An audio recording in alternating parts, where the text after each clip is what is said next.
बोलिए सतगुरुदेव की जय। बोलिए बंदी छोड़ कबीर साहेब की जय। जीव हमारी जाति है, मानव धर्म हमारा। हिंदू मुस्लिम सिख ईसाई, धर्म नहीं कोई न्यारा। प्रिय भक्तजनों, आज के लगभग 5000 वर्ष पहले कोई भी धर्म या अन्य संप्रदाय नहीं था। न हिंदू, न मुसलमान, न सिख और न ईसाई थे। केवल मानव धर्म था। सभी का एक ही मानव धर्म था और है। लेकिन धीरे धीरे कलयुग का प्रभाव बढ़ता गया, वैसे वैसे हमारे में मतभेद होता गया। कारण सिर्फ यही रहा कि धार्मिक कुल गुरुओं द्वारा शास्त्रों में लिखी हुई सच्चाई को दबा दिया गया। कारण चाहे स्वार्थ हो या ऊपरी दिखावा, जिसके परिणाम स्वरूप आज एक मानव धर्म के 4 धर्म और अनेक संप्रदाय बन चुकी है। इसके कारण आपस में मतभेद होना स्वाभाविक है। सभी का प्रभु भगवान राम, अल्लाह, रब और खुदा परमेश्वर एक ही है। एक भाषा भिन्न पर्यायवाची शब्द। सभी मानते हैं कि सबका मालिक एक है, लेकिन फिर भी ये अलग अलग धर्म संप्रदाय क्यों? यह बात बिल्कुल ठीक है कि सबका मालिक रब, खुदा, अल्लाह, गॉड, राम परमेश्वर एक ही है। इसका वास्तविक नाम कबीर है और वह अपने सतलोक, सतधाम, सचखंड में मानव सदृश स्वरूप आकार में रहता है। लेकिन अब हिंदू तो कहते हैं कि हमारा राम बड़ा है, मुसलमान कहते हैं कि हमारा अल्लाह बड़ा है, ईसाई कहते हैं कि हमारा ईसा मसीह और सिख कहते हैं कि हमारे गुरु नानक साहब जी बड़े हैं। ऐसे कहते हैं जैसे 4 नादान बच्चे कहते हैं कि यह मेरा पापा, दूसरा कहेगा कि यह मेरा पापा है, तेरा नहीं है, तीसरा कहेगा यह तो मेरा पिताजी है। जो सबसे बड़ा है और फिर चौथा कहेगा कि अरे सब नहीं नादानो, यह मेरे डैडी है, तुम्हारा नहीं है, जबकि उन चारों का पिता एक ही है। इन्हीं नादान बच्चों की तरह आज हमारा मानव समाज लड़ रहा है। कोई कहे हमारा राम बड़ा है, कोई कहे खुदा है, कोई कहे हमारा ईसा मसीह बड़ा, ये बाजा रहे लगाई।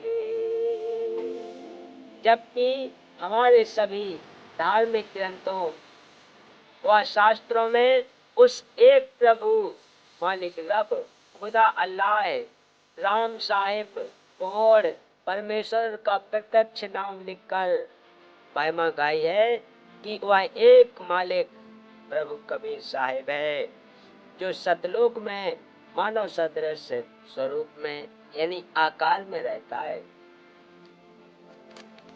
वेद, गीता, कुरान और गुरु ग्रंथ साहिब ये सब लगभग मिलते जुलते ही हैं। यजुर्वेद के अध्याय 5 के श्लोक नंबर 32 में, सामवेद के संख्या नंबर 822 में, अर्थवेद के कांड नंबर 4 के अनुवाद 1 के श्लोक नंबर 7, ऋग्वेद के 1 अध्याय के सूक्त 11 के श्लोक नंबर 4 में कबीर नाम लिखकर बताया है कि पूर्ण ब्रह्म कबीर है, जो सतलोक में आकार में रहता है। गीता जी चारों वेदों का संक्षिप्त सार है। गीता जी भी उसी सत्पुरुष पूर्ण ब्रह्म कबीर की तरफ इशारा करती हैं। गीता जी के अध्याय 15 के श्लोक नंबर 16-17, अध्याय 18 के श्लोक नंबर 46-62, अध्याय 8 के श्लोक नंबर 8 से 10 तथा 22 में अध्याय 15 के श्लोक नंबर 1-4 में उसी पूर्ण परमात्मा की भक्ति करने का इशारा किया है। श्री गुरु ग्रंथ साहिब पृष्ठ नंबर 24 पर और पृष्ठ नंबर 721 पर लिखकर कबीर साहिब की महिमा गाई है। इसी प्रकार कुरान और बाइबल एक ही शास्त्र शब्द दोनों लगभग एक ही संदेश देते हैं कि उस कबीर अल्लाह की महिमा बयान करो जिसकी शक्ति से ये सब सृष्टि चलायमान है। कुरान स्वरूप में सूरत कहानी नंबर 25 की आयत नंबर 52 से 59 तक में कबीरन, खबीरा, कबीरू आदि शब्द लिखकर उसी एक कबीर अल्लाह की पाकी बयान की हुई है कि ये पैगंबर मोहब्बत उस कबीर अल्लाह की पाकी बयान करो जो 6 दिन में अपनी शक्ति से सृष्टि रचकर 7वें दिन तख्त पर जा विराजा अर्थात सतलोक में जाकर विश्राम किया। उस अल्लाह प्रभु कबीर है। इसी का प्रमाण बाइबल के अंदर उत्पत्ति ग्रंथ में सृष्टि क्रम में बाइबल के प्रारंभ में ही 7 दिन की रचना में 1:20-5 में है। सभी संतों व ग्रंथों का सार यही है कि पूर्ण गुरु जिसके पास तीनों नाम हो और नाम देने का अधिकार भी हो से नाम लेकर जीव को जन्म मृत्यु रूपी रोग से छुटकारा पाना चाहिए। बोलिए सतगुरुदेव की जय। क्योंकि हमारा उद्देश्य आपको काल की कारागार से छुटवाकर अपने मूल मालिक कबीर देव यानी कबीर साहेब के सतलोक को प्राप्त करवाना है। कबीर देव ने अपनी वाणी में कहा है कि एक जीव को काल साधना से हटाकर पूर्ण परमात्मा पूर्ण गुरु के पास लाकर सत उपदेश दिलाने का पुण्य इतना होता है कि जितना करोड़ गाय बकरे आदि प्राणियों को कसाई से छुटवाने का होता है। क्योंकि यह अबोध मानव शरीर धारी प्राणी गलत गुरुओं द्वारा बताई गई शास्त्र विरुद्ध साधना से काल के जाल में फंसा कर न जाने कितने दुखदाई 84 लाख योनियों के कष्ट को देखता रहता है। जब यह जीवात्मा कबीर देव कबीर साहिब की शरण में पूरे गुरु के माध्यम से आ जाती है, नाम से जुड़ जाती है, तो फिर इसका जन्म तथा मरण मृत्यु का कष्ट सदा के लिए समाप्त हो जाता है और सतलोक में वास्तविक परम शांति को प्राप्त करता है। प्रश्न आता है कि आजकल गुरु ज्यादा से ज्यादा शिष्य बनाकर अपनी योग्यता का प्रमाण दिखाते हैं।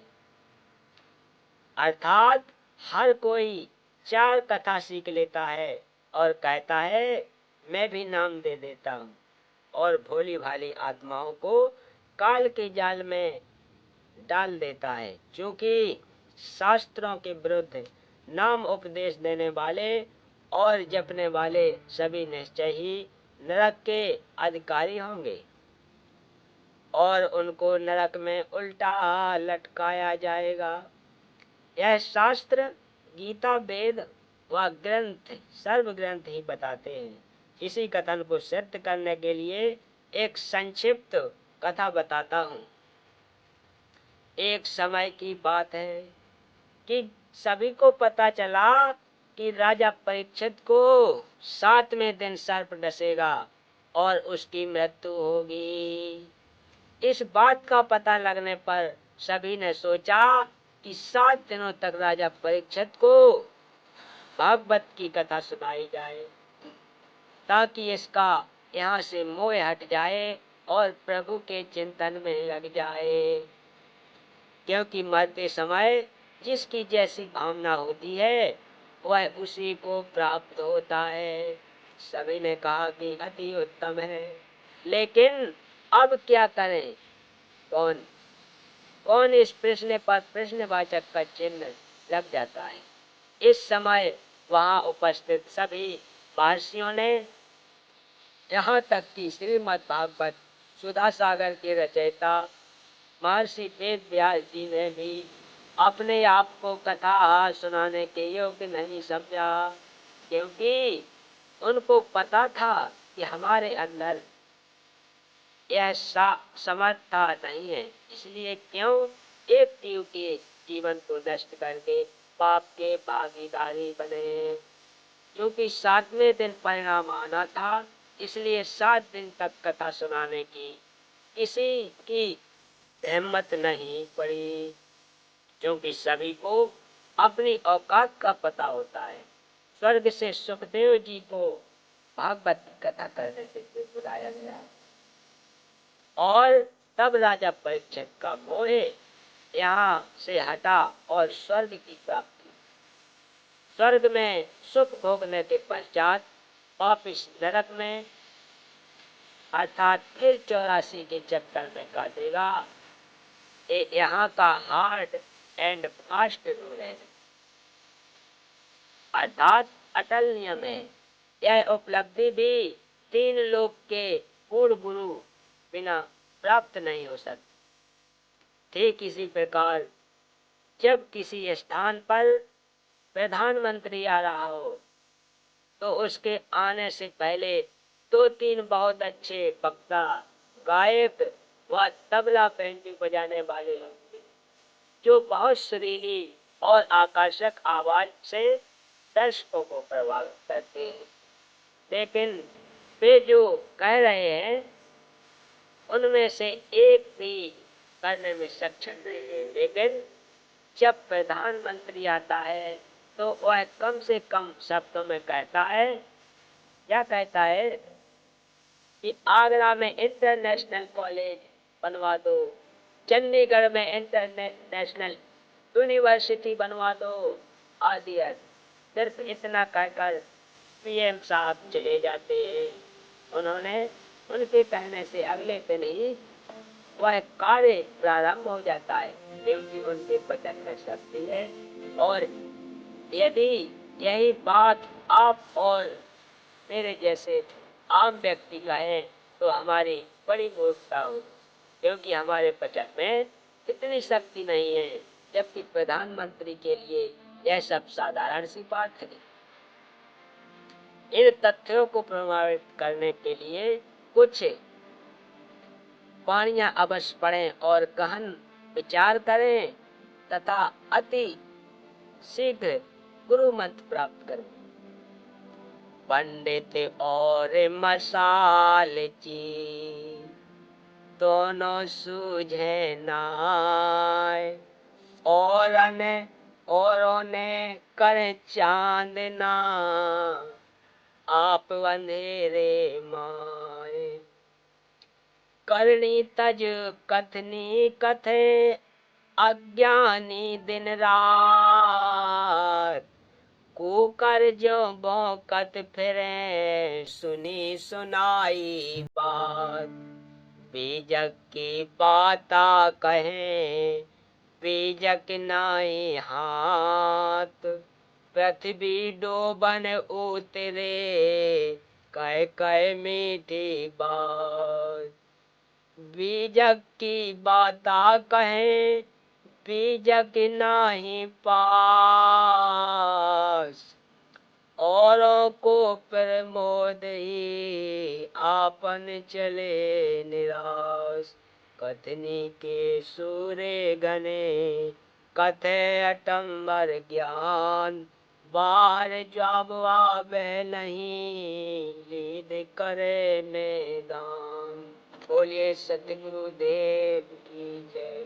बोलिए बंदी छोड़ सतगुरु रामपाल जी महाराज की जय। तो भक्तों, आज की कथा यही समाप्त करता हूँ।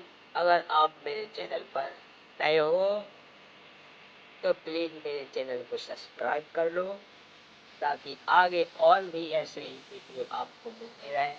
बोलिए बंदे छोड़ सतगुरु रामपाल जी महाराज की जय।